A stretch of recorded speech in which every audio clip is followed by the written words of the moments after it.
Good morning, friends. Continuing with my discussion on HR topics. Last week we discussed on recruitment. I'm continuing the next session on induction and retention. There's a classic question asked by a lot of small, especially small companies on training. Why train if our candidates leave? And of course the counter question is, what if they are not trained and they do not leave? Induction has always been considered as the first bit of training where a new recruit is inducted into the organization and made familiar with the organization's culture and its way of working. Traditional instructor-led classroom training is slowly giving way to modern types of training for simple reason that not too many candidates join at a time, and secondly the costs involved, and except for banks and such large organizations where huge groups of candidates join at a time, it is not really feasible for a lot of companies to have a proper induction schedule far away from the workplace. We will talk about how we can have alternatives to the traditional induction.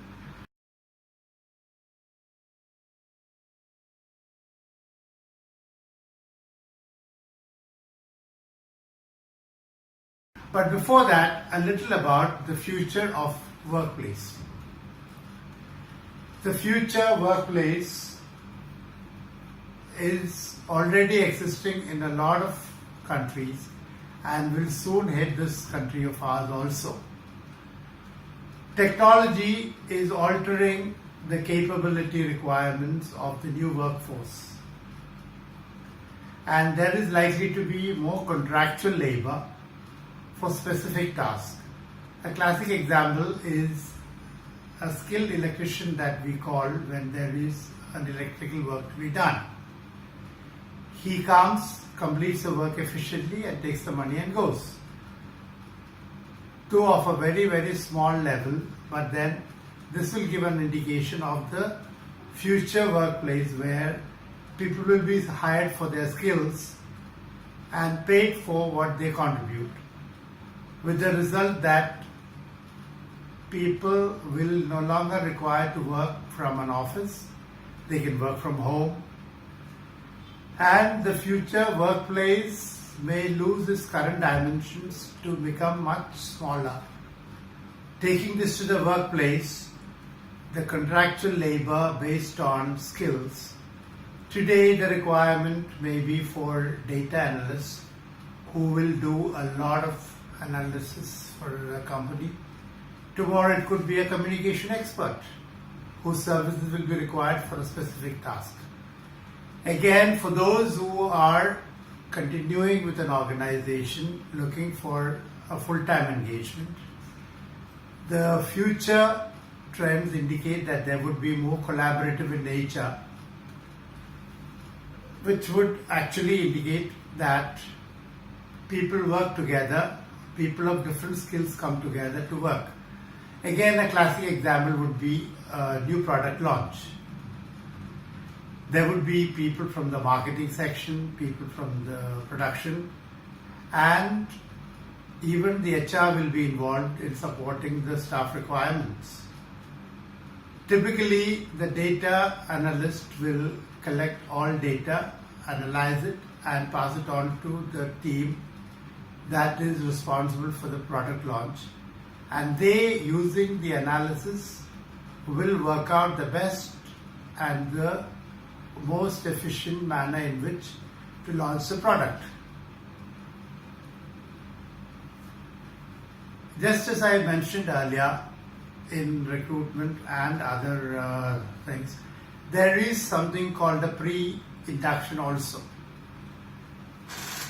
To give an example, a bank I knew some time back hired a few thousand new candidates, fresh candidates, as management trainees, and they were waiting for the day when they would be joining the organization. Someone in the HR department came out with the bright idea of getting these people to familiarize themselves with the products of the bank, and so that they would be in a position to function as soon as they came on board. Most of them were meant to be in the sales function, selling the bank's credit cards and other products. And it was decided that a few modules would be made available to all those selected candidates for them to log in and learn of these products before they could actually come on board. The idea was very good, but unfortunately it did not work as desired, because most of the candidates who had passed out from their colleges took the time off to go on vacation, visit their hometowns, and few of them, if at all, tried to learn the product's details. The result was, of course, a more elaborative than planned induction process, where each of these candidates had to be again reintroduced to these concepts and the culture of the organization.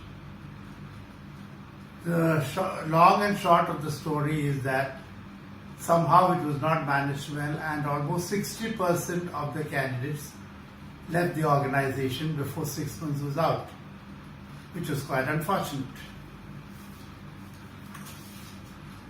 But this idea of a pre-induction logins being given to new recruits does work, as candidates who are keen to join an organization, especially when it is not necessarily at the beginning of the scholastic year or somewhere around like that, will have the time to go through and may familiarize themselves with the introduction to the organization.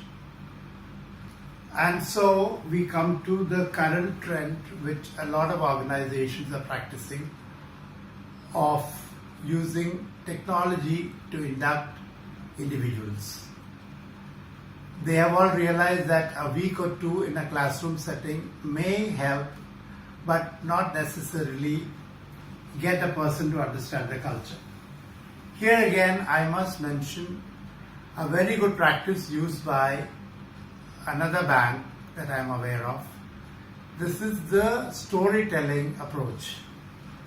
This bank had a typical case where in one of the cities in the country, their branch was functioning well and had got the salary accounts of a leading organization.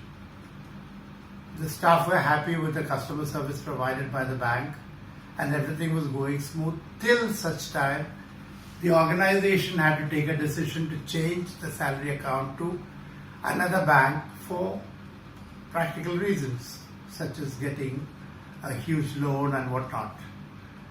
The employees were not very happy at the prospect, but had to follow instructions, and their salary account was credited to the new bank, which did not have a reputation for good service, which all the employees had felt firsthand when they went to open their accounts.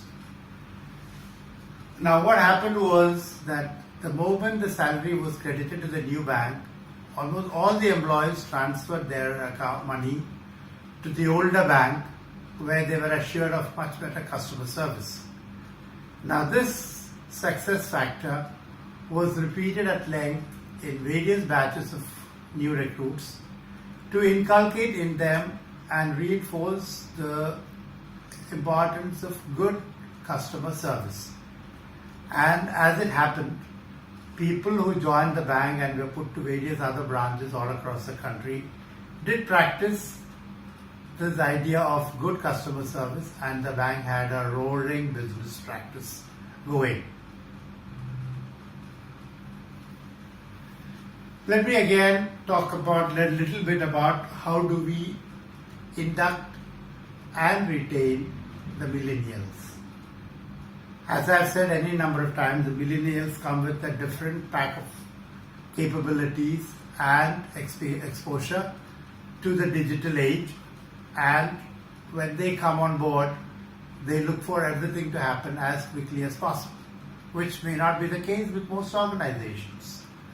So, how do we tackle them? Induction can be done by using gaming. In fact, some organizations have already started doing this. The second aspect would be to make them learn a lot by doing. That is on-the-job training, sort of. Give them accessibility, give them a lot of information which can be accessed through their mobiles, as many of them may not like to spend time when allotted, but would like to read up on their leisure time. A very clear example of how these millennials are going to fill up the gap left by very senior experienced staff is something that a lot of companies have tried. One aspect was to make them learn from the seniors who were to leave within a month or two. Somehow it did not work because the reverse mentoring which was attempted was a flop, as the youngsters found the older staff very slow and technology challenged. Some organizations, instead of giving up on the new millennials and the older ones, suddenly realized that the millennials are not too far away from another generation of workers already with them, which could be called the generation X or Y. That is, people who are in their early 30s and have been with the organization for a number of years. Get the millennials to interact with these slightly older people, and you would find the two gel very well, because the older generation is also familiar with the digital equipment that the newer millennials all carry about, and they can talk the same language. So some companies make the 30-year-olds as mentors to the millennials, and a very happy innovation happens as the younger workforce gets ready to expect the normal from an organization, and they get grounded in reality.